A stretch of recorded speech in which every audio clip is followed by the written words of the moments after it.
Kasus dugaan pencabulan santriwati berusia 16 tahun di Aceh Tenggara sempat menghebohkan warga Aceh Tenggara. Pasalnya perbuatan keji tersebut dilakukan oleh oknum pimpinan pesantren. Menyikapi hal tersebut, Kementerian Agama Aceh Tenggara angkat bicara. Hebohnya kasus pencabulan yang terjadi di Aceh Tenggara membuat pihak Kementerian Agama turun ke lokasi pondok pesantren Raudatus Salihin di Desa Darussalam, Kecamatan Bukit Tusam, Aceh Tenggara.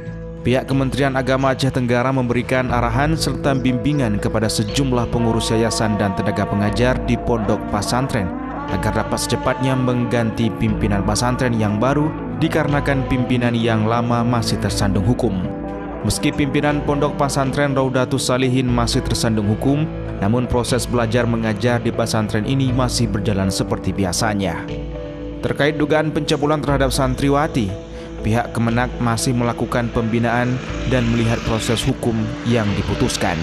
Kepala Kantor Kementerian Agama Kabupaten Tenggara menyampaikan kepada pengurus lainnya untuk dapat melanjutkan proses belajar mengajar di pondok pesantren tersebut agar masyarakat tidak merasa dirugikan.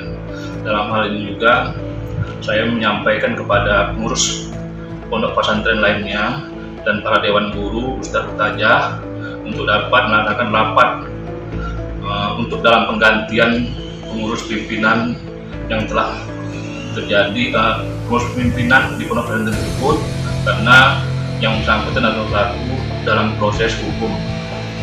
Diharapkan apabila ada indikasi-indikasi yang kurang baik terhadap para santri agar dilaporkan secepatnya kepada pihak pengurus atau guru pesantren tersebut agar kejadian seperti ini tidak terulang kembali.